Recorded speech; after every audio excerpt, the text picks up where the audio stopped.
Alan, you did a video on a bizarre incident that happened after Super Bowl 37 37, yeah. with a certain band we're going to talk about next. Bon Jovi was asked to do It's My Life after not one, but 3 different broadcasts that year. All NFL, yeah. All NFL broadcasts. It's My Life was played after the game was over. Or it was played after the game was over on ABC. It was for a montage of highlights, correct? Yes. Why don't you explain a little about what that entailed, why they were asked to do it, and then we'll transition into talking about um, our different opinions of Bon Jovi. I know they're one of your favorite bands. They're one of my favorite bands. PJ might not know quite as much about them, but why don't we talk a little bit about those guys? Yeah. So for that year, for whatever reason, the NFL decided, we're going to have Bon Jovi play the pregame show before the kickoff game. We're going to have him do It's My Life and then a song off their new album every day. And they did that. And then they did the Thanksgiving halftime show with the Lions to the same exact set list.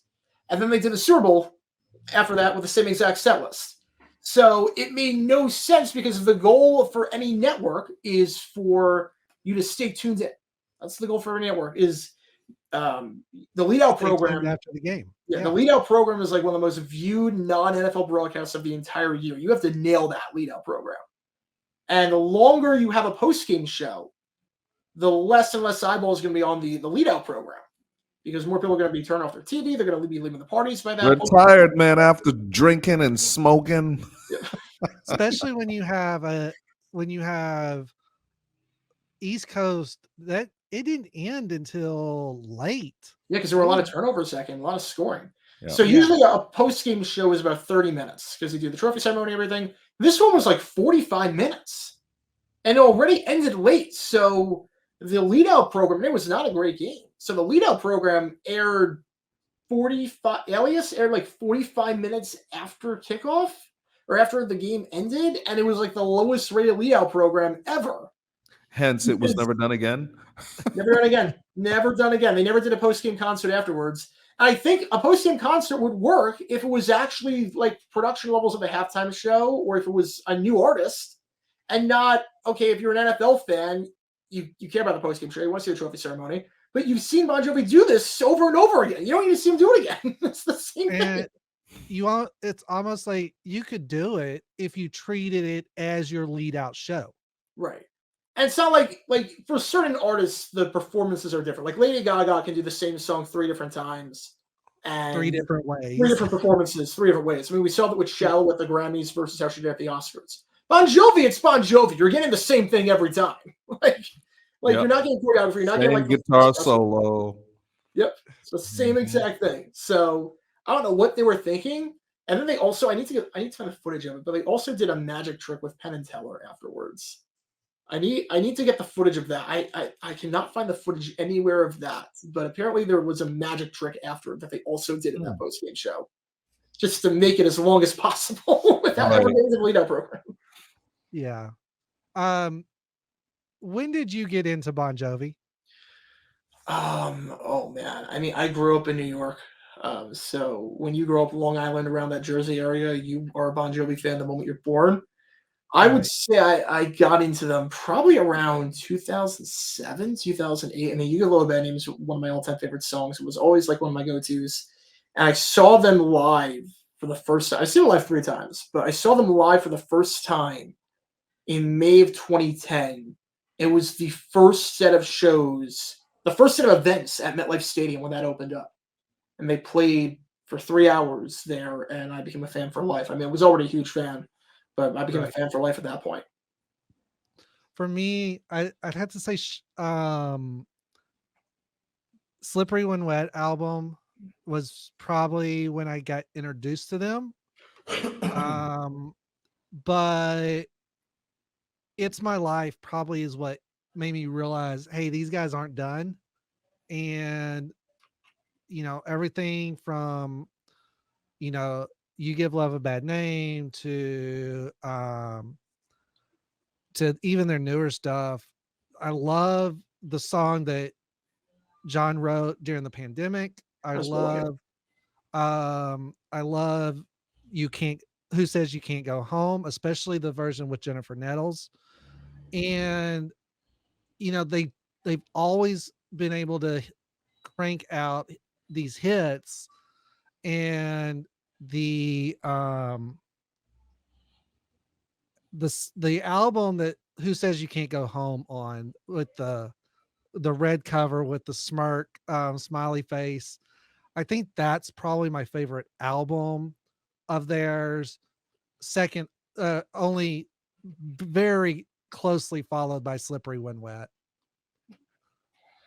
I would probably say my favorite one. I mean, I love how they've evolved their sound over the years. Like, there's so Yeah, many hair metal bands that just died out once the early '90s rolled around, and they were able to right. keep going by evolving their sound, but they did it in an authentic way. I think my favorite one by far, I think, is New Jersey. New Jersey is by far my favorite one by them. I think Blood on Blood is one of their best songs, and 99 in the Shade is the best gem that they have that they like never play. It wasn't a single or anything like that, but I think 99 in the Shade is great. I'll Be There For You is one of the best power ballads ever written.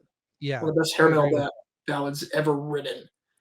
And I thought Slippery What's a great album, but I think New Jersey had no filler on that one. I think that was a near flawless album for them. and him and Richie wrote most of those songs, Yeah. correct? Yep. Your thoughts? I mean, obviously they're not touring with Richie anymore. Do you think they sound the same with or without Richie? I mean, I think Phil X is very good. I think Richie is better, but I think Phil X is very good. I mean, Richie's one of the all-time greatest guitarists. The problem right now is just John's voice is shot. Right. Unfortunately, John's voice is a shell of what it used to be. He can't hit those notes anymore. He doesn't sound that good anymore. Yeah. Uh, John also released a couple of solo albums, very good. The unofficial Young Guns soundtrack, Yeah. um, that gave us some great songs that he always played during Bon Jovi sets. What would you say was his best song off his solo career? It's a generic answer, but I gotta go Blazing Glory. I gotta go Yeah, Blazing Glory. I mean the video that's for the one that that was great. sounds like a band, like a Bon Jovi song. Yeah, when I think of And Bon Jovi, I think of anthems. I think of Big Hair. yeah, And I don't know a lot about their discography. I know that Bon Jovi was a solo artist, if you will, guy trying to make it. They're from what, Sayreville, New Jersey.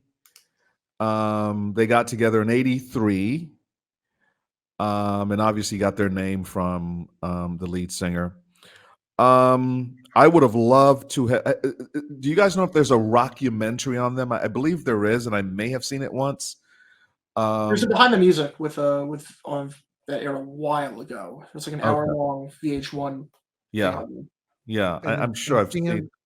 CMT's done a Crossroads for them. Okay, So and interestingly enough, Bon Jovi himself was discovered by a disc jockey at a local radio station.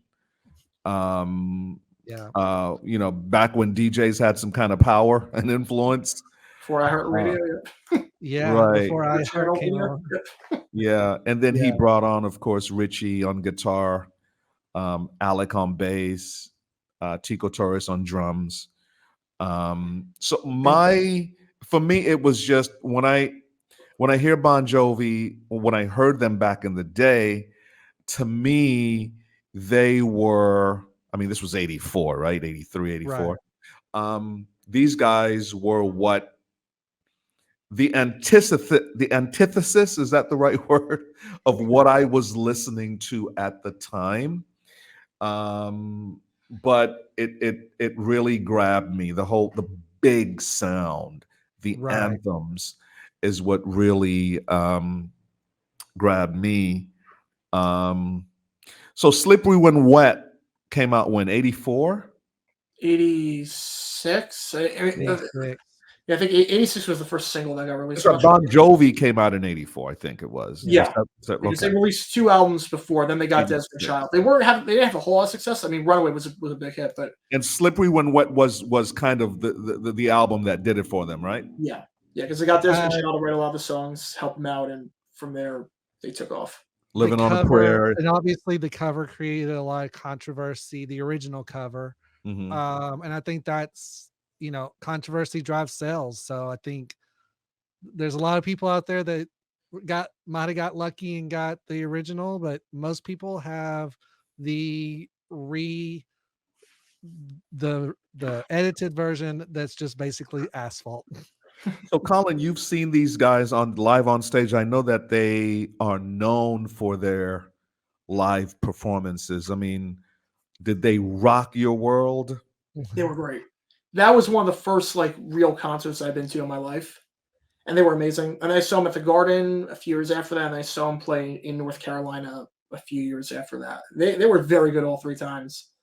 That MetLife show was one of the best shows I've ever seen because it was 3 hours long. It was Jersey, so it's always more special for them to play for their home crowd, and they played all the hits, and just the fact that it opened up the stadium, it was a special night. So these guys had. I was gonna say, what show was better, MetLife or the Garden? MetLife. Really? Garden was great, but MetLife playing in Jersey to open up the stadium, and they I think Garden was 2.5 hours. This one was 3 hours. They played all the songs at MetLife. These guys have done 71 music videos. That has to be some kind of record. That's the thing. I think only Weird Al could say he's probably done more. Probably, yeah. I was surprised that they only have 15 studio albums, right? I'm looking at their discography here. 15 studio albums, 3 live albums, 5 compilation albums, 66 singles. I don't know how many of those charted, but 66 singles. And they only did 1 box set. 1. Yeah. Which is interesting. So I don't remember what year it was, but there was one year that they played in Munich and decided to live stream the entire show on, I want to say YouTube, but it may have been Twitch. And they live streamed the entire show on their channel, and the numbers were astounding. Obviously, they had there was no chat, but yeah, it was an amazing show. But I do remember they did not play Runaway in that show. Believe it's one of his least favorite songs to play. Yeah, they don't play anything off the first 2 albums except for Runaway. I don't think they dislike Runaway. I think that's the only song off the first 2 albums they actually enjoy. Still playing. Okay. I don't know what his least favorite to play is now. I'm also reading here, Taz, that Keep the Faith in 1992, you guys can speak to this, marked a change in the band's appearance and their sound. What can you guys remember from that time frame? Yeah. One, they all cut their hair. Yeah. Mm-hmm. They dropped the whole glam metal thing. That was kind of phasing out, right? Became more mature. Mature sound. Maturity setting in. I think they were really trying to differentiate themselves from Rat, the Nirvanas, the Pearl Jams, and all that all the grunge metal stuff, and kind of say, hey, we're still around and we've matured a little bit. And Keeping the Faith was a really good album, but it was I think in a way it was almost a nod back to Billy Joel's song Keeping the Faith, because it was like, yeah, we're still around and we still are that, but we're this too. Yeah, the album debuted at #1 in the UK and Australia, and it barely cracked the top 5 in the US. The And US like is always a tougher market. Yeah. absolutely, yeah, it was still a platinum selling album. But yeah, I didn't even know that 1992 marked that change for the band. Hair Mm. metal had died, grunge was in, and we were out of the what the heck are we doing 4 years of the late 80s, early 90s. Yeah. Mhm. MTV was changing a lot too, and Yeah, just all that. Yeah. definitely. Yeah. So, Colin, what's your favorite video by them? Ooh, favorite video. Hmm. I mean, I like the cinematography in It's My Life. I like the cinematography in that one. Didn't they do one for November Rain? Is that them? That was Guns N' Roses. Guns That N' was Guns N' Roses. Okay. Roses. That's that's the best Guns N' Roses video. Oh That my was god. incredible. Yeah, my bad. Maybe next time we can do Guns N' Roses. Yeah. um, I like all of their videos, the ones that I've seen. They were just a lot of fun. You know what I mean? Right. Um, yeah. Do you have a favorite, Taz? It's My Life. Like Colin said, the cinematography on that was amazing.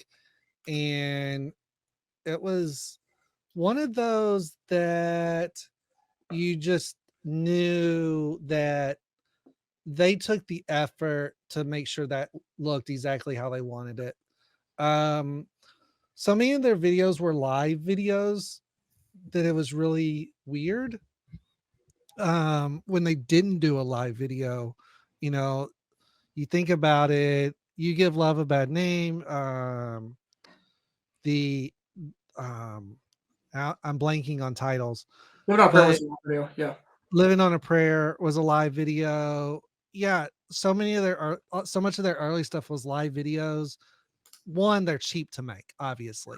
You just take stadium footage and splice it together. And but two, in the 90s it was more, really much more about cinematography, showing off that you could have a concept for the video other than just playing live.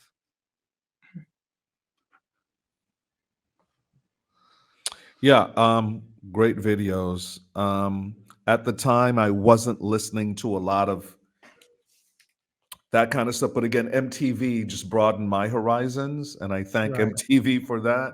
And Bon Jovi was always one of those bands. I mean, that's where I'm pretty sure I learned about anthem rock. That kind of big sound, and these guys, did it better than John's voice was just, I mean, at the peak of his powers, there was nobody killing it in rock vocally like him. He was just the man. He was one of the handful that could do a power ballad and then turn around and do a rocker that just Absolutely. blew everyone off their feet. I don't So know, yeah, maybe Van Halen comes to mind. I mean, Van which, Halen, Whitesnake, Bon yeah, Jovi, you know, Cinderella, yeah. there's some elite bands. Unfortunately, not all of them survived the 80s. Loudon did not. yep. um Lifestyle will kill you.